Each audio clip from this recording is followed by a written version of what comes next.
Hello teachers, welcome to தாரா டேட் academy. நம்ம வந்து லாஸ்ட் கிளாஸ் தமிழ் பெடகாஜியில் என்னென்ன பார்த்தோம். ஃபஸ்ட்டு வந்து மொழி கையகப்படுத்துதல், அதுக்கப்புறம் மொழி கற்றல்ன்றதை பார்த்தோம். ஸோ மொழி கையகப்படுத்துதல், மொழி கற்றல்ன்றது ஒரு ஷார்ட்டான டாபிக் தான், ரொம்ப லென்த்தியான டாபிக் ஒன்றும் இல்லை. ஏன் இவ்வளோ தான் அப்படின்னு நான் சொல்கிறேன்னா, அதுக்கான ரீசன் என்னன்னு நான் சொல்லிடுறேன். ஃபஸ்ட்டு சிலபஸை பார்க்கலாம் வாங்க. ஸோ லாங்குவேஜ் 1க்கும் லாங்குவேஜ் 2க்கும் நம்ம சிலபஸ் சேமாக தான் கொடுத்துருப்பாங்க. நீங்கள் லாங்குவேஜ் 1 இங்கிலீஷாக சூஸ் பண்ணுறீங்களா இல்லை தமிழாக சூஸ் பண்ணுறீங்களான்றது அந்த விருப்பம்ன்றதும் நம்மளுக்கு தான் கொடுத்துருக்காங்க. நீங்கள் லாங்குவேஜ் 1 இங்கிலீஷ் எடுத்தாலுமே இல்லை லாங்குவேஜ் 2 தமிழ் இங்கிலீஷ் எடுத்தாலுமே உங்களுக்கு சேம் சிலபஸ் தான். ஓகே, இதை வச்சு நான் எப்படி எனக்கு தமிழ் என்ன சிலபஸ் நான் எப்படி கண்டுபிடிக்கிறதுன்னு உங்களுக்கு டவுட் வந்துச்சுன்னா நான் உங்களுக்கு தெளிவாக சொல்லிடுறேன். நம்மளுக்கு சிலபஸ்ன்றது இங்கிலீஷில் தான் கொடுத்துருப்பாங்க. நம்ம தமிழ்நாட்டில் இருக்கிறதுனால நம்ம தமிழ் நம்மளோட தாய்மொழி, நம்ம வந்து தமிழ் படிச்சிருக்குன்ற ஒரு ரீசன்னால நம்ம தமிழுக்கு கன்சர்ன்ன்றதை நம்ம கொடுக்குறோம். பட்டு மற்ற ஸ்டேட், இப்போ ஃபார் எக்ஸாம்பிள் ஹிந்தி இருக்கட்டும், பெங்காலி, மராட்டி, ஒடியான்ற மாதிரி அவங்கவுங்க ஸ்டேட்டோட லாங்குவேஜ் அவங்க செலக்ட் பண்ணும்போது அவங்களுக்கு ஸ்பெஷலான அவங்க லாங்குவேஜுக்குன்னு தனி சிலபஸ் கொடுக்கறதில்ல. இங்கிலீஷில் கொடுத்துப்பாங்க, நம்ம டிரான்ஸ்லேட் பண்ணிக்கணும், அவ்வளோதான். ஓகே, அப்போ இப்படி கொடுத்தா எப்படி நான் எப்படி புரிஞ்சுக்கிறது அந்த மாதிரி உங்களுக்கு தோணும். ஆக்சுவலி நீங்கள் இங்கிலீஷ் பெடகாஜி மட்டும் தெளிவாக படிச்சுட்டா போதும். அப்படியே டிரான்ஸ்லேட் பண்ணி தான் உங்களுக்கு கொஷின்ஸ்ன்றது தமிழ் பெடகாஜியில் அந்த 15 கொஷின்ஸ்ன்றது உங்களுக்கு லாங்குவேஜ் 1 இருக்கட்டும் இல்லை லாங்குவேஜ் 2 இருக்கட்டும் அந்த மாதிரி தான் கொஷின்ஸு கேட்கப்படும். இதை வந்து நான் தெளிவாக சொல்லிடுறேன். நிறைய பேருக்கு இந்த மாதிரி கேள்விகள் இருக்குது. இன்னொரு சில பேருக்கு இன்னுமே கேள்விகள் இருக்குது. கிளாஸ் 6லேருந்து 8 வரைக்குமே நான் வந்து என்சிஆர்டி தமிழ் புக்கு நான் வந்து சமைச்சிரோ இல்லை ஆட்-ஆன் புக்ஸ்ன்னு இருக்குல்ல, சிபிஎஸ்சி ப்ரிஸ்கிரைப் பண்ணுற புக்ஸு, இல்லை நான் வந்து இங்கிலீஷ் புக் 6 to 8 படிக்கணுமானா நீங்கள் படிக்க தேவையில்லை. ஓகே, உங்களுக்கு ரேண்டமாக ஒரு போயமோ ஒரு ப்ரோஸோ கொடுப்பாங்க. தமிழில் வந்து புது கவிதைகள் தான் கொடுப்பாங்க. உங்களுக்கு வந்து நீங்கள் பார்த்த உடனே ஈஸியாக ஆன்சர் கண்டுபிடிக்கிற மாதிரி தான் இருக்கும். ரொம்ப கஷ்டமான கொஷின்ஸ்ன்றது இருக்காது. ஓகேங்களா? ஸோ அதே மாதிரி ப்ரோஸ்னால் ஒரு பேராகிராஃப் கொடுப்பாங்க தமிழில், அதுவும் ஈஸியாக தான் இருக்கும்.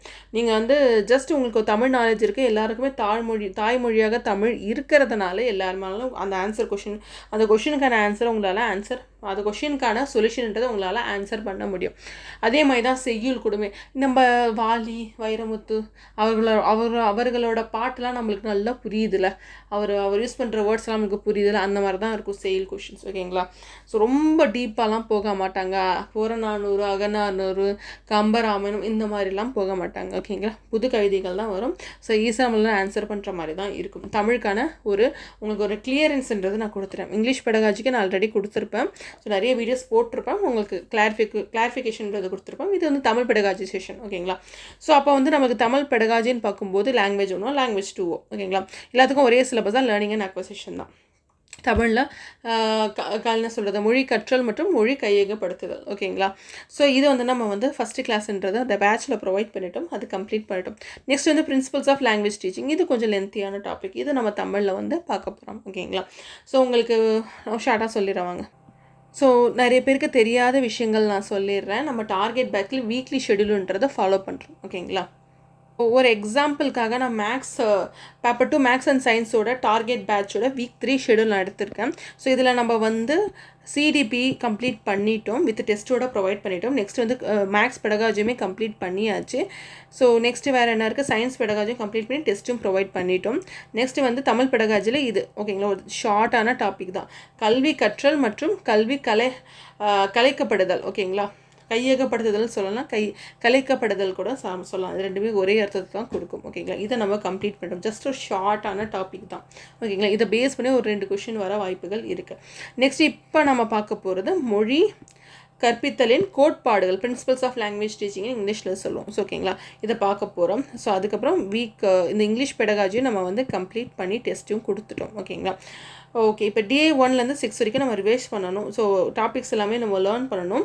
ஸோ டே 7ன்றதை ரிவைஸ் பண்ணணும் பிடிஎஃப் வச்சு. அதுக்கப்புறம் பிவைக்யூஸை வந்து நீங்கள் வந்து சால்வ் பண்ணணும். அந்த டாபிக்ஸ் நம்ம என்னென்ன டாபிக்ஸ் வந்து இந்த வீக்கை நம்ம ப்ரிஸ்கிரைப் பண்ணியிருக்கோமோ அந்த டாபிக்ஸோட கொஷின்ஸ், ப்ரீவியஸ் இயர் கொஷின் நீங்கள் வந்து சால்வ் பண்ணணும். ஓகேங்களா?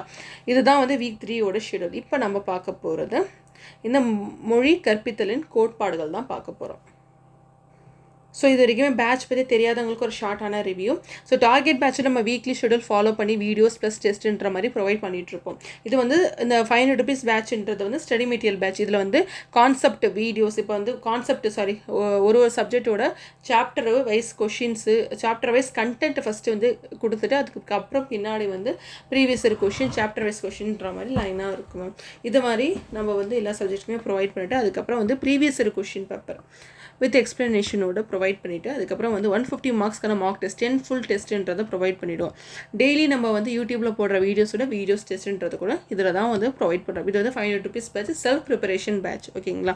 இந்த டார்கெட் பேட்சில் வந்து நம்ம நிறைய வீடியோஸ், நிறைய பிடிஎஃப்ஸ் செல்ஃபாக ப்ரிப்பேர் பண்ணுறதுக்காக ஒரு சப்ஜெக்ட்டுக்கும் நிறைய பிடிஎஃப்ன்றது ப்ரொவைட் பண்ணும். அதில் எது வந்து நம்ம ரெலவெண்ட்டாக இருக்குது, எது நம்ம படிக்கணுன்றதை வந்து நம்ம வீடியோவாக மேக் பண்ணி அதை வந்து நான் சுருக்கி எது படிக்கணுன்றத மாதிரி நம்ம பிடிஎஃபாக ப்ரொவைட் பண்ணும். எது ரெலவெண்ட்டோ எக்ஸாம்ஸ்க்கு என்ன படிக்கணும், இது வந்து கைடன்ஸ் பேட்ச்னு சொல்லிக்கலாம். ஓகேங்களா? இது வந்து செல்ஃப் ப்ரிப்பரேஷன் பேட்ச்னு சொல்லலாம். இப்போ நான் டார்கெட் பேட்ச் 1000 rupees வச்சு பே பண்ணிட்டேன்னா எனக்கு இந்த கொஷின் பேங்க் வித் எக்ஸ்ப்ளனேஷன் இருக்கட்டும், 150 மார்க்ஸ்க்கான மார்க் டெஸ்ட் எக்ஸாம்ஸ்க்கு 2 வீக்ஸ்க்கு முன்னாடி ப்ரொவைட் பண்ணிவிடும். அது உங்களோட கன்வீனியன்ட்டான டைமில் அந்த கொஷின் பேப்பரை நீங்கள் அட்டன் பண்ணலாம். ரியல் எக்ஸாம் மாதிரியே இருக்கும். ஆன்சர் கீயோட நான் ப்ரொவைட் பண்ணிவிடுவேன். ஓகேங்களா? ஸோ இது எல்லாமே வந்து இந்த டார்கெட் பேட்ச்லேயே இன்க்ளூடடாக இருக்கும். ஓகேங்களா? நீங்கள் வந்து 1000 rupees கொடுத்து பே பண்ண அப்புறம் வீக்லி ஷெடியூல், வீடியோஸ் ப்ளஸ் டெஸ்ட்டுக்கு நீங்கள் பே பண்ணாலுமே நீங்கள் வந்து இது தனியாக வாங்க தேவையில்லை. இது இதில் இன்க்ளூடட். ஓகேங்களா? ஆல்ரெடி நம்மக்கிட்ட வந்து ஸ்டடி மெட்டீரியல் பேட்சில் ஜாயின் பண்ணியிருந்தவங்க டார்கெட் பேட்சில் வந்து அவைல் பண்ணிக்கிறோம். அதில் இருக்க continues weekly videos plus test avail பண்ணுன்னா நீங்கள் எக்ஸ்ட்ரா 500 rupees பே பண்ணிவிட்டு இந்த பேட்ச்ன்றதை நீங்கள் ஜாயின் பண்ணிக்கலாம். ஓகேங்களா? எந்த ஒரு டவுட் இருந்தாலுமே இந்த நம்பருக்கு நீங்கள் மெசேஜ் பண்ணுங்கள் வாட்ஸ்அப்பில், நான் உங்களுக்கு ரிப்ளை பண்ணுறேன். ஓகேங்களா? இப்போ கிளாஸ்க்குள்ளே போகலாமா? ஸோ மொழி கற்பித்தலின் கோட்பாடுகள் என்பவை ஒரு மொழியை மிக சிறந்த முறையில் மாணவர்களுக்கு கற்பிப்பதற்கான அடிப்படை விதிகளாகும்.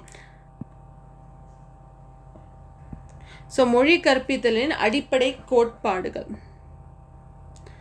இதை பற்றி நம்ம பார்க்கலாம். ஒரு மொழி ஆசிரியர் வகுப்பறையில் வெற்றிகரமாக செயல்பட பின்வரும் கோட்பாடுகளை புரிந்து கொள்வது அவசியம். என்னென்ன கோட்பாடுகள் வந்து ஒரு மொழி ஆசிரியர் வந்து புரிஞ்சு கொண்டு கிளாஸில் வந்து ஒரு வெற்றிகரமாக வகுப்பறையில் வந்து வெற்றிகரமாக வந்து செயல்பட ஃபங்க்ஷன் பண்ண என்னென்ன கோட்பாடுகள் வந்து ஃபாலோ பண்ணணும் அப்படின்றது தான் சொல்லியிருக்காங்க. ஓகேங்களா? ஃபஸ்ட்டு என்ன இருக்குது? ஊக்கமளிக்கும் கோட்பாடு. ஊக்கமளிக்கும் அப்படின்னா இங்கிலீஷில் பார்த்தீங்கன்னா மோட்டிவேஷன் சொல்லுவோம். ஓகேங்களா? பார்க்கலாம் வாங்க. மாணவர்கள் மொழியை கற்க ஆர்வத்துடன் முன் வர வேண்டும். அவர்களுக்கு மொழியின் பயன், அதன் இலக்கிய நயம் மற்றும் அன்றாட வாழ்வில் அதன் முக்கியத்துவத்தை எடுத்துரைப்பதன் மூலம் அவர்களின் கற்றல் ஆர்வத்தை தூண்டலாம். ஸோ மாணவர்கள் வந்து ஒரு மொழியை கற்றுக்க ரொம்ப இன்ட்ரெஸ்டாக தானாக முன் வந்து படிக்கணும். அவங்களுக்கு அந்த மொழியை வந்து எப்படி வந்து மொழியோட எப்படி யூஸ் பண்ணணும், அதோட யூஸ் என்ன, அது எப்படி வந்து நீங்கள் யூஸ் பண்ணணும் லைஃப்பில் அப்படின்ற மாதிரிலாம் நம்ம வந்து அவங்களுக்கு வந்து புரிய வைக்கலாம். அதோட இலக்கிய அழகு என்ன, அப்புறம் வந்து டெய்லி லைஃப்பில் வந்து அந்த மொழி வந்து எவ்வளோ முக்கியம்னு புரிய வச்சா அவங்களுக்கு வந்து படிக்கணுன்ற அந்த ஆர்வம்ன்றது வந்து அந்த மோட்டிவேஷன்ன்றது இன்னுமே அதிகம் ஆகும். ஓகேங்களா? அது எல்லாமே டீச்சரோட கையில் தான் இருக்குது. ஸோ இந்த இங்கிலீஷ் கற்றுக்கிட்டால் நீங்கள் வந்து பெரிய சாஃப்ட்வேர் இன்ஜினியராக ஆகலாம். ஏன்னா வந்து அங்கே வந்து நீங்கள் வந்து ஒரு சாஃப்ட்வேர் இன்ஜினியர் கூட சொல்லலாம். ஐடியில் நீங்கள் போனீங்கன்னா நீங்கள் இங்கிலீஷில் அதிகமாக யூஸ் பண்ணுற மாதிரி ஒரு சுச்சுவேஷன் இருக்கும். ஸோ நீங்கள் இங்கிலீஷ் லேர்ன் பண்ணிக்கிட்டிங்கன்னா உங்களுக்கு வந்து இன்னுமே வந்து உங்களோட கரியர் க்ரோத்துக்கு ரொம்ப யூஸ்ஃபுல்லாக இருக்குன்ற மாதிரி நம்ம வந்து அவங்களுக்கு ஊக்குவிக்கலாம், மோட்டிவேஷன் கொடுக்கலாம். நெக்ஸ்ட் வந்து முன்னேற்ற கோட்பாடு. ஸோ கற்றல் என்பது எளிமையிலிருந்து கடினமான நிலைக்கு செல்ல வேண்டும். ஸோ முதலில் எளிய சொற்கள், பின் எளிய வாக்கியங்கள், இறுதியாக சிக்கலான கருத்துக்கள் என படிப்படியாக பாடங்களை வடிவமைக்க வேண்டும். படிக்கும்போதே புரியுது, பட் இருந்தாலும் எக்ஸ்பிளைன் பண்ணிடுறேன். ஸோ படிக்கிறதுக்கு வந்து எப்போவுமே வந்து ரொம்ப சிம்பிளான விஷயத்த இருந்து நம்ம ஆரம்பித்து அப்புறம் தான் வந்து கஷ்டமான லெவலுக்கு நம்ம போகணும். ஓகேங்களா? ஸோ ரொம்ப ஈஸியாக சென்டென்சஸ், ஒரு வேர்ட்ஸுன்னு சொல்லி கொடுக்கணும். வார்த்தைகள்னு சொல்லி எழுத்துக்கள், அதுக்கப்புறம் வார்த்தைகள்ன்ற மாதிரி ஸ்டெப் பை ஸ்டெப்பாக போய் அதுக்கப்புறம் தான் சென்டென்ஸ்ன்றது ஒரு வாக்கியம்ன்றது மாதிரி நம்ம வந்து அவங்க உங்களுக்கு ஒரு லாங்குவேஜை நம்ம சொல்லிக் கொடுக்குறோன்னா இந்த மாதிரி தான் இருக்கணும். சிம்பிள்லேருந்து கஷ்டமாக போகணும், சிம்பிள்லேருந்து டிஃபிகல்ட்டாக போகணும், எளியதுலேருந்து கஷ்டம். ஓகேங்களா. நெக்ஸ்ட் வந்து பயிற்சி மற்றும் பழக்க வழக்க கோட்பாடு. மொழி என்பது ஒரு அறிவு சார்ந்தது மட்டுமல்ல, அது ஒரு பழக்கம் சார்ந்தது. ஸோ தொடர்ச்சியான உச்சரிப்பு பயிற்சி, வாசிப்பு பயிற்சி மற்றும் எழுத்து பயிற்சி மூலம் மொழியை ஒரு பழக்கமாக மாற்ற வேண்டும். ஸோ ஒரு மொழின்றது வந்து எப்படி சொல்கிறோம், அறிவை வளர்க்குறது மட்டும் இல்லை, ஒரு பழக்கமாக நம்ம வந்து கொண்டு வர்றது, மாற்றுறது தான் அப்படின்னு சொல்லி இவர் கொடுத்துருக்காரு. தொடர்ச்சியான உச்சரிப்பு இருக்கட்டும், ஓகேங்களா, வாசிப்பு, டெய்லி வந்து அந்த ப்ரொனன்சியேஷன் சொல்கிறோம்ல, அந்த உச்சரிப்பு, ரீடிங் நம்ம படிக்க வைக்கிறது, அப்புறம் வந்து ரைட்டிங் எழுத வைக்கிறது, ப்ராக்டிஸ் கொடுத்துக்கிட்டே இருந்தால் அந்த மொழி அவங்களுக்கு பழகிடும், ஒரு பழக்கமாக கொண்டு வரணும். ஓகேங்களா. பிழையற்ற உச்சரிப்பு மற்றும் வாக்கிய அமைப்பை பெற மீண்டும் மீண்டும் பயிற்சி அளித்தல் அவசியம். நெக்ஸ்ட் வந்து பின்பற்றுவதன் கோட்பாடு. குழந்தைகள் மொழியை பிறரை பார்த்து கேட்டு பின்பற்றுவதன் மூலமே கற்கிறார்கள். ஸோ எல்லாருக்குமே தெரியும், பெரியவங்களை பார்த்து பின்பற்று தான் வந்து குழந்தைகள் வந்து மொழியை கற்கிறாங்க. ஓகேங்களா. ஃபஸ்ட்டு குழந்தை வந்து லாங்குவேஜ் எப்படி லேர்ன் பண்ணுது, ஒரு மொழி எப்படி லேர்ன் பண்ணுது, எப்படி கற்கிறது. ஓகேங்களா. அது வந்து குழந்தைங்க வந்து அம்மா அப்பா இல்லை நம்மளை சுற்றி இருக்க பெரியவங்களை பார்த்து, மொழி நல்லா பேச தெரிஞ்சவங்களை பார்த்து தான் கற்றுக்குது. ஆசிரியர் சரியான ஒலிகளை உச்சரித்து காட்ட வேண்டும். மாணவர்கள் ஆசிரியரை பின்பற்றி ஒலிகளை எழுப்பும்போது அவர்களின் உச்சரிப்பு திறன் மேம்படுத்துகிறது. ஸோ வந்து ஆசிரியர் வந்து சரியான ஒரு சவுண்டு, கரெக்டாக அந்த வேர்ட்ஸ் வந்து கரெக்டாக வந்து ப்ரொனவுன்ஸ் பண்ணணும். கரெக்டான உச்சரிப்புன்றது டீச்சர் ஃபஸ்ட்டு கரெக்டாக சொன்னாதான் மாணவர்கள் வந்து அதை கரெக்டாக ஃபாலோ பண்ணி இமிட்டேட் பண்ணி அதை வந்து பின்படுத்தி அவங்களால வந்து பேச முடியும். நம்ம டீச்சரே சரியாக இல்லைனா எப்படி கரெக்டாக ஸ்டூடெண்ட்ஸ் பேசுவாங்க, எப்படி மாணவர்கள் பேசுவாங்க. ஓகேங்களா. நெக்ஸ்ட் வந்து ஒருங்கிணைந்த திறன்களின் கோட்பாடு.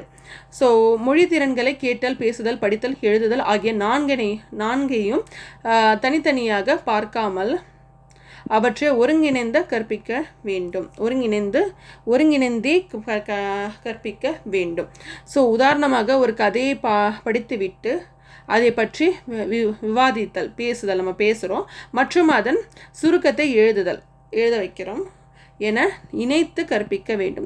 ஸோ எப்படி கேட்குறது, ஒரு விஷயத்தை நம்ம டீச்சர்ன்றதை பேசுகிறாங்க, ஸோ பேசும்போது அந்த மாணவர்கள்ன்றதை கேட்குறாங்க. ஓகேங்களா. கேட்டல், அதுக்கப்புறம் ரிப்ளை பண்ணுறாங்க, பேசுகிறாங்க, அதுக்கப்புறம் அந்த விஷயங்களை எழுதி பார்க்குறாங்க, ஸோ படித்து பார்க்குறாங்க, அதுக்கப்புறம் எழுதி பார்க்குறாங்க. இதுக்கு ஒரு உதாரணமாக எக்ஸாம்பிளுக்கு என்ன சொல்லியிருக்காங்க, ஒரு கதையை வந்து ஸ்டூடெண்ட்ஸ் வந்து மாணவர்கள் வந்து படித்து பார்க்குறாங்க, அது படித்தலுக்குள்ளே வருது. நம்ம படித்து பார்க்கும்போது அதை பற்றி வந்து விவாதிக்கிறாங்க, இது எப்படி இருக்குது, இது எப்படி இருக்குது அப்படின்னு ஒரு டிபேட் மாதிரி, ஒரு விவாதம் மாதிரி வந்து பேசுகிறாங்க.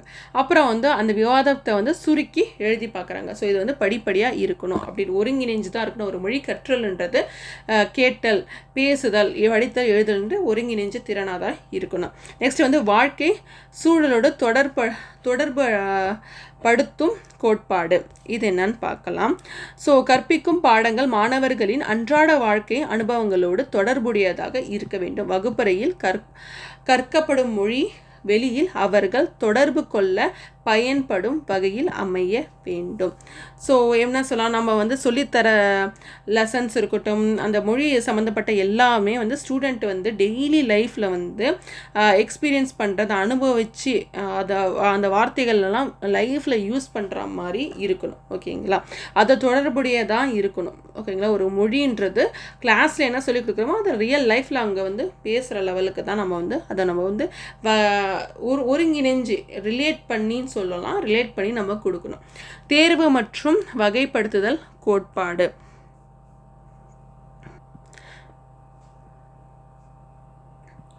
ஸோ பாடப்பொருட்களை தேர்ந்தெடுப்பதிலும் அதை வரிசைப்படுத்துவதிலும் கவனம் தேவை. என்னன்னு சொல்கிறாங்கன்னா வந்து ஸ்டூடெண்ட்ஸ் இருக்காங்களா, மாணவர்கள் என்ன சிலபஸ் பாடப்பொருள் வந்து செலக்ட் பண்ணுறோம், அதை வந்து எந்த ஆர்டரில் வந்து வரிசைப்படுத்தி சொல்லித்தரோம் அப்படிங்கிறத வந்து ரொம்ப நம்ம வந்து டீச்சருன்றவங்க வந்து ஒரு கவனமாக இருக்கணும். ஸோ டெக்ஸ்ட், அதாவது வந்து என்ன கொடுத்துருக்காங்க நமக்கு இங்கே, தேர்வுன்னு நம்மளுக்கு கொடுத்துருக்காங்க. ஸோ மாணவர்களின் வயது மற்றும் திறனுக்கு ஏற்ப சொற்களையும் இலக்கணத்தையும் தேர்ந்தெடுத்துதல். ஸோ அதாவது வந்து ஒரு ஒரு 7th ஸ்டாண்டர்ட் பையனுக்காக நம்ம 7th ஸ்டாண்டர்ட் வேணால் 7 வயசு குழந்தைன்னு வச்சுக்கலாம், ஒரு பையன் வச்சுக்கோங்களா. ஸோ அவன் வந்து 2nd ஸ்டாண்டர்டில் இருக்கான். அவனை வச்சுக்கிட்டு இலக்கணம் வேண்டாம், ஒரு கட்டுரை கொடுத்து நீ எழுதுன்னு சொன்னால் அந்த குழந்தையால் எழுத முடியுமா, அந்த பையனால் எழுத முடியுமா? இல்லை. அவனுக்கு அவன் வயசுக்கு ஏற்ற மாதிரி தான் நீங்கள் தேர்வுன்றதே வைக்கணும். அந்த வயசில் குழந்தை இப்போ தான் வந்து என்ன சொல்கிறது, வார்த்தைகளை சேர்த்து எழுத இப்போ தான் வந்து கற்றுக்கிட்டு இருப்பான். பார்த்து எழுதுவான், இல்லை டிக்டேஷன் மாதிரி பண்ணோன்னா நம்ம சொன்னால் எழுதுவான்.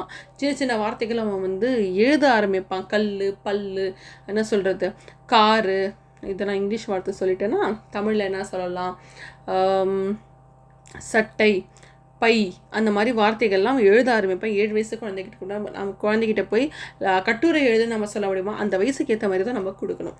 வகைப்படுத்துதல், தேர்வெடுக்கப்பட்டவற்றை எளிமையில் இருந்து கடினத்திற்கு என்ற வரிசைப்படுத்துதல். ஓகேங்களா. ஸோ எப்பயுமே ஒரு டெஸ்ட்டோ ஏதாவது ஒரு எக்ஸாமோ நம்ம வைக்கும்போது அவங்களுக்கு வந்து நம்ம எப்படி அதை வைக்கணும், சிம்பிள்லேருந்து காம்ப்ளெக்ஸ், அதாவது சிம்பிள் எளிமையிலேருந்து நம்ம வந்து கடினத்துக்கு நோக்கி தான் நம்ம வந்து எந்த ஒரு சிலபஸ் நம்ம வந்து டீச் பண்ணுறதா இருக்கட்டும், ஒரு டெஸ்ட் வைக்கிறதா இருக்கட்டும், தேர்வு வைக்கிறதா இருக்கட்டும், இந்த நிலையில் தான் இருக்கணும். எளிதிலேருந்து கடினம் நம்ம போகணும். நெக்ஸ்ட் வந்து நேரடி தொடர்பு கோட்பாடுன்னு நம்ம பார்க்கலாம் வாங்க. ஸோ மொழி என்பது இலக்கண விதிகளை மட்டும் கற்பது அல்ல, மாணவர்கள் மொழியை கேட்டு பழகும் சூழலை உருவாக்க வேண்டும். வகுப்பறையில் முடிந்தவரை தமிழிலேயே உரையாடலை ஊக்குவிக்க வேண்டும். ஒரு மொழிங்கிறது வந்து வெறும் வந்து கிராமர் ரூல்ஸை மட்டும் பேஸ் பண்ணி இருக்காது, மனப்பாடம் பண்ணுறது இல்லை. ஓகேங்களா. ஸ்டூடெண்ட்ஸ், இந்த மாணவர்கள் வந்து எந்த மொழியை வந்து கற்கிறாங்களோ அந்த மொழியோட சூழ்நிலை தான் நம்ம உருவாக்கி கொடுக்கணும். இப்போ தமிழ் நம்ம சொல்லிக் கொடுக்கணும்னா நம்ம வந்து அதிகமாக வந்து தமிழ் மொழியை வந்து உரையாடலில் வந்து ஊக்குவிக்கணும், அவங்கள பேச வைக்கணும், நம்மளும் அந்த லாங்குவேஜை சொல்லணும். எந்த ஒரு மொழியை நம்ம சொல்லி கொடுக்குறோமோ அந்த மொழியை அதிகமாக நம்ம வந்து உபயோகிக்கணும். ஓகேங்களா.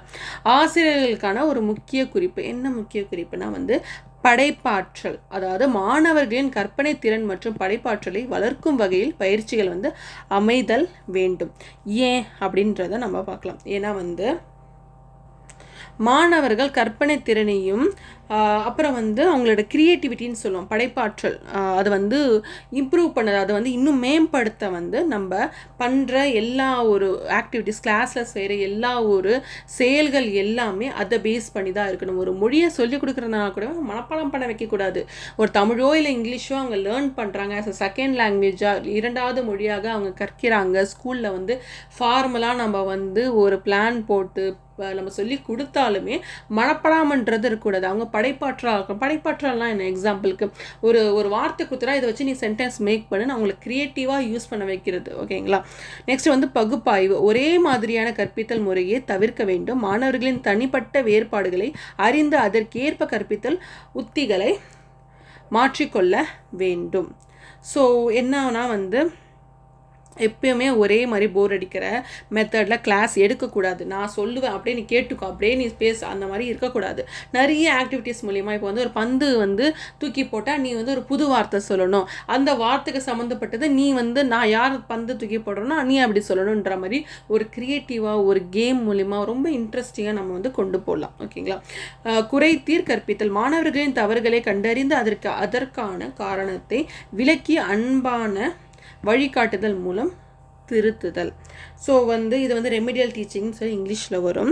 ஸோ இங்கிலீஷில் சொல்லுவோம், அதுதான் குறைதீர் கற்பித்தல். அதாவது மாணவர்கள் எங்கே தப்பு பண்ணுறாங்கன்னு கண்டுபிடிச்சு ஏன் அந்த தப்பு வருதுன்னு அவங்களுக்கு புரிய வச்சு திட்டமாக ஒரு பிளானை போட்டு அன்பாக, ஓகேங்களா, திட்டி பனிஷ்மெண்ட்லாம் கொடுக்கக்கூடாது. ஒரு திட்டம்னா வந்து ஒரு பிளான் போட்டு அன்பாக சொல்லி தந்து அதை சரி பண்ணணும். ஓகேங்களா. இப்போ ஒரு பையன் வந்து பழமுக்கு பதிலாக பழம்னு தப்பாக எழுதினா கூட ஓகே, ப்ரொனவுன்ஸ் பண்ணாலும் ஓகே, சொன்னாலும் ஓகே, அவனை திட்டாமல் ரா அப்புறம் வராது, லா வராது, ரா தான் வரும்னு நீங்கள் வந்து அவங்க அதுக்கான வித்தியாசத்தை வந்து அவங்கள வந்து போர்டில் எழுதி கொடுத்தோ இல்லை அவங்களுக்கு சொல்லி கொடுத்தோ நம்ம வந்து ஈஸியாக அவங்கள புரிஞ்சு வைக்கலாம்.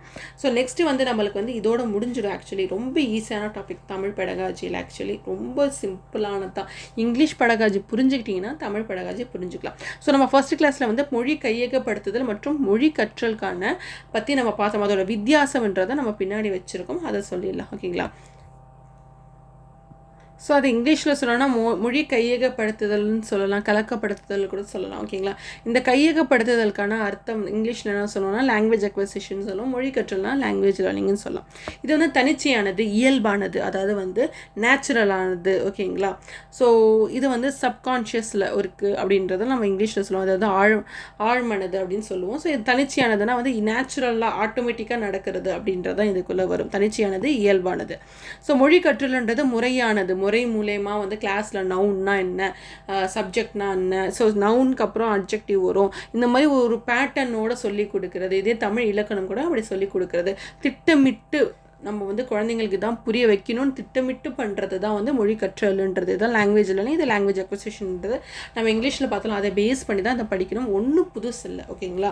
கொஷின்ஸும் அப்படி தான் வரும், நம்ம எப்படி மெட்டீரியல் கொடுத்துருக்கோம் அதே மாதிரி தான் வரும், ஒரு இதுக்குமே பயப்பட தேவையில்ல. அந்த 15க்கு 15 தமிழ் பெடகாஜியில் எடுக்க ட்ரை பண்ணுங்கள். இங்கிலீஷ் பெடகாஜி ஃபஸ்ட்டு தெளிவாக பாருங்கள், எக்ஸ்பிளைன் பண்ணியிருக்கிற அந்த வீடியோஸ் எல்லாமே தெளிவாக பாருங்கள், அதோட வெளில வராது. அதை வைஸ் பண்ணி தான் இந்த 15 தமிழ் பெடகாஜியும் வரும். ஆழமானது, அதாவது சப்கான்ஷியஸ், நம்மளுக்கே தெரியாமல் நடக்கிறது தான் இந்த தமிழ் லாங்குவேஜை வந்து நம்ம வந்து இந்த சப்கான்ஷியஸ்னால் வந்து இயல்பானது. இது நம்ம என்னன்னு பார்த்தோம், மொழி கையகப்படுத்துதல்லாம் என்ன, குழந்தை வந்து தானாகவே ஒரு மொழியை லேர்ன் பண்ணுது. யாரையும் உட்காந்து கிராமர் பாட்டோ சென்டென்ஸ் பேட்டர்னோ சொல்லி கொடுக்குறதில்ல. ஓகேங்களா? என்ன சொல்கிறது, வார்த்தைகள் இருக்கட்டும், வாக்கிய அமைப்புகளை வந்து வீட்டில் உட்கார வச்சு பேரண்ட்ஸ் சொல்லி கொடுக்குறது இல்லை. குழந்தை நேச்சுரலாக லேர்ன் பண்ணிக்கிறது, அதுதான் இயல்பானது. ஆழ்மனது, அவன் வந்து தெரிஞ்சு கற்றுக்கிறதுல தெரியாமல், அவனுக்கே தெரியாமல் அவன் மொழின்றது கற்றுக்கிறான். இது வந்து குழந்தை ஃபஸ்ட்டாக லேர்ன் பண்ணுற அந்த ஃபஸ்ட்டு லாங்குவேஜ், ஃபஸ்ட்டு மொழி, தாய்மொழி கூட சொல்லலாம். இது வந்து செகண்ட் லாங்குவேஜ், பிற மொழிகள்னு சொல்லி மொழி கற்றலுக்குள்ளே வரும். நம்ம கற்றுக்கிற பிற மொழிகள் இல்லை இரண்டாவது மொழியாக கூட இந்த மொழி கற்றல்ன்றது இருக்கும். இது வந்து முறையானது, திட்டமிட்டு கிளாஸ் ரூமில் நடக்கிறது. உணர்வு பூர்வமானது, கான்ஷியஸ் ஆனது, கிளாஸ் ரூமில் ஆக்டிவாக நம்ம லாங்குவேஜை லேர்ன் பண்ணுறோம், ஒரு மொழியை லேர்ன் பண்ணுறோன்னு சொல்லி உட்காந்து கவனித்து அதை மைண்டுக்குள்ளே கொண்டு போய் ப்ரொனவுன்ஸ் பண்ணி அதை கரெக்டாக சொல்கிறோமான்னு டெஸ்ட்டு பண்ணி டீச்சர்கிட்ட கேட்டு கரெக்டான ப்ரொனவுன்சேஷனை வந்து டீச்சர் சொல்லி கொடுத்து இது வந்து ஒரு முறையானது நடக்குது. அது வந்து இந்த இடத்துல முறையும் இருக்குது. அவன் வந்து ஆக்டிவாக வந்து உணர்வு பூர்வமாக வந்து லேர்ன் பண்ணுறான் ஒரு மொழியை. நெக்ஸ்ட் வந்து மறைமுக பெறப்படுகிறது. ஆமாம், அவன் தெரியாமையே அவன் அந்த 1.5 வயசு குழந்தைக்கு தெரிஞ்சா அவன் லாங்குவேஜ் லேர்ன் பண்ணுறான், ஒரு மொழியை லேர்ன் பண்ணுறான்? இல்லையே, அவனுக்கே தெரியாது. அவங்க சொல்கிறாங்க, அதை பார்க்குறான், இது வந்து பந்துன்னு சொல்கிறாங்க, இது வந்து க்ளவுஸ்ன்னு சொல்கிறாங்க, இது தலைன்னு சொல்கிறாங்க, இது முடின்னு சொல்கிறாங்க, கவனிக்கிறான். அதுக்கப்புறம் அதை பேச ஆரம்பிக்கிறான். தெரிஞ்சு லேர்ன் பண்ணுறது இல்லை குழந்தை ஃபஸ்ட் டைம் லேர்ன் பண்ணும்போது. தாய்மொழியானது அந்த குழந்தை தெரிஞ்சு லேர்ன் பண்ணுறது இல்லை. இதில் வந்து விதிகளின் மூலம் கற்கப்படுகிறது. ஒரு குழந்தை வந்து ஸ்டூடெண்ட் வந்து ஸ்கூலில் சேரான், இங்கிலீஷோ இல்லை ஹிந்தியோ ஏதோ ஒரு லாங்குவேஜ் அவன் லேர்ன் பண்ணுறான்னா அவன் வந்து விதிகள், கிராமர் ரூல்ஸோட வந்து இந்த இலக்கண விதிகள் மூலமாக வந்து அவன் வந்து கற்கின்றான். நம்ம அப்படி தான் நான் படித்தோம் இங்கிலீஷ், நம்ம செகண்ட் லாங்குவேஜாக எப்படி படித்தோம், கிராமர் ரூல்ஸ் பார்த்தோம், நவுன் என்ன, சென்டென்ஸ் பேட்டர்ன் என்ன, எங்கே சப்ஜெக்ட் வரும், எங்கே வேர்ப் வரும், எங்கே ஆப்ஜெக்ட் வரும்னு சொல்லி ஒரு ரூல்ஸ் வச்சு தான் நம்ம படித்தோம். ஓகேங்களா? மிக குறைவு அல்லது தேவை இல்லை. என்ன மிக குறைவு அன்ற தேவை இல்லைன்னா வந்து இங்கே வந்து கிராமர் ரூல்ஸ் இருக்குல்ல, இந்த இலக்கண விதிகள்ன்றது தேவை இல்லை. ஓகேங்களா? நம்ம சொல்லி கொடுக்கணும் தேவை இல்லை, அது ரொம்ப கம்மி. நம்ம கொஞ்சம் இடத்துல வந்து இப்படி சொல்லக்கூடாது, அவங்கள வந்து வந்தார் அப்படின்னு சொல்ல, அவங்க வந்தான்னு சொல்லாது, அந்த மாதிரி ஒரு சில இடத்துல தான் நம்ம திருத்துவோம் தவிர அதிகமாக கிராமர் ரூல்ஸ்ன்றது இங்கே திருத்திக்கிட்டு இருக்க மாட்டோம். எது முதல் மொழி தாய்மொழியாக கற்கவங்களுக்கு இங்கே வந்து கிராமர் ரூல்ஸ் வந்து முக்கியம். 2வது லாங்குவேஜ் இல்லை பிற மொழிகள் கற்றுக்கிற ஒரு கற்றல், ஒரு மொழி கற்றல்ன்ற ஸ்டேஜில் இருக்கவங்களுக்கு இந்த கிராமர் ரூல்ஸ்ன்றது மிக மிக முக்கியம். குடும்பம் மற்றும் சமூகம் தான் இந்த முதல் தாய்மொழியை வந்து நம்ம கற்றுக்கிறதுக்கு உதவுறது ஒரு காரணியாக இருக்கிறது இந்த குடும்பமும் சமூகம் தான்.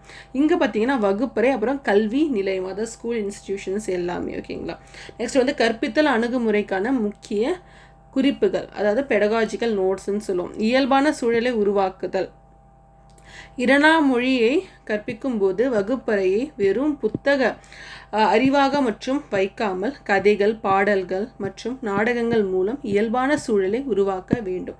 இது எந்த மெத்தட்லேருந்து வந்திருக்காங்க? கார்ஷன்ஸ் இன்புட் ஹைப்போதீசிஸ்லேருந்து வந்திருக்கோம். ஒரு செகண்ட் லாங்குவேஜ், இரண்டாவது மொழி இல்லை பிற மொழியை வந்து நீங்கள் கற்றுக்குறீங்கன்னு வச்சுக்கோங்களேன். சொல்லி தரும்போது நம்ம வந்து சும்மா புக்கை மட்டும் வச்சு நடத்தாமல் கதை சொல்கிறது, பாட்டு பாடுறது, ட்ராமா பண்ணி வைக்கிறது, இந்த மூலமாக ரொம்ப இயல்பான நேச்சுரலான ஒரு சூழ்நிலையை உருவாக்கலாம் அப்படின்றது தான். இது வந்து ஒரு இரண்டாவது மொழி ஒரு பிற மொழி கற்றுக்கிறது கூட ஒரு நேச்சுரலாக நடக்கிற மாதிரி, அவங்களுக்கே தெரியாமல் அவங்க லாங்குவேஜை வந்து லேர்ன் பண்ணுற மாதிரி நம்ம ஒரு சூழலை உருவாக்கணும். தெரிஞ்சே கற்றுக்கணும்னு அவசியம் இல்லை, தெரியாமலே அவங்க வந்து ஒரு சப்கான்ஷியஸாக இயல்பு என்ன சொல்லுவாங்க, சப்கான்ஷியஸ்க்கு தமிழ்னா ஆழ் மனதோடு அவங்க லேர்ன் பண்ண நம்ம வந்து இந்த ஒரு சுற்றுச்சூழலானது ஒரு ஒரு எப்படி சொல்லலாம், ஒரு சூழலை நம்ம வந்து உருவாக்க முடியும். நெக்ஸ்ட்டு வந்து குறைந்த அழுத்த சூழல், லோ ஆன்சைட்டி. கற்றல் செயல்பாட்டில் மாணவர்களின் பயம் மற்றும் பதற்றத்தை குறைத்தால் மட்டுமே கற்றல் சிறப்பாக இருக்கும். ஸோ மாணவர்களுக்கு வந்து கற்றும்போது வந்து அவங்கள மனசில் இருக்கிற அந்த பயத்தை வந்து டென்ஷனை வந்து பதற்றம் இல்லை நம்ம வந்து அவங்களுக்கு இருக்கிற அந்த டென்ஷனோ அவங்க வந்து படப்பட நடந்துக்கிறாங்களோ இல்லை ரொம்ப அதிகமாக கத்துறாங்களோ இந்த மாதிரிலாம் அவங்களுக்கு தோணுதுன்னா அவங்க வந்து மனதளவில் ஏதோ அவங்களுக்கு வந்து பிரச்சனை இருக்குது. ஸோ அவங்களால வந்து இது வந்து சூப்பராக வந்து படிக்க முடியாது. அவங்களுக்கு என்ன மாதிரி வந்து நம்ம வந்து கற்றல் சிறப்பாக என்னென்ன செய்யலான்றதை வந்து ஒரு டீச்சராக நீங்கள் வந்து பண்ணணும். நெக்ஸ்ட்டு சார்பு நிலை, இன்டராக்ஷனிசம். மாணவர்கள் ஒருவருக்கொருவர் பேசும் வாய்ப்புகளை அதிகப்படுத்த வேண்டும். மொழியை கற்றுக்கொள்வதை விட பயன்படுத்துவதே மொழியின் உண்மையான இலக்கு. ஓகேங்களா?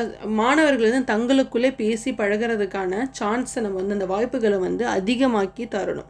மொழியை சும்மா படித்து மனப்பாடம் பண்ணுறதை விட அதை வந்து டெய்லி லைஃப்பில் வந்து யூஸ் பண்ணுறது தான் நிஜமான டார்கெட், நிஜமான இலக்குன்னு, நம்ம உண்மையான இலக்குன்றதை நம்ம வந்து அவங்களுக்கு வந்து நம்ம முதல்ல புரிஞ்சுட்டு அதை வந்து செயல்படுத்தணும் கிளாஸ் ரூமில். இவ்வளோ தான் தமிழ் பெடகாஜி. ரொம்ப நித்தியான டாபிக் இல்லை. இங்கிலீஷ் பெடகாஜி புரிஞ்சுக்கிட்டீங்கன்னா இவ்வளோ தான் இருக்குது. ஓகேங்களா? நான் டெஸ்ட்டு ப்ரொவைட் பண்ணுறேன் பேட்சில். ஸோ அந்த டெஸ்ட்டுன்றதை அட்டன் பண்ணுங்கள். அவ்வளோதான். மீதி நாள் நம்ம தமிழ் பெடகாஜி ஈஸியாக கவர் பண்ணிட்டு போயிடலாம். ஓகேங்களா? Thank you so much. Subscribe to Tara TET academy.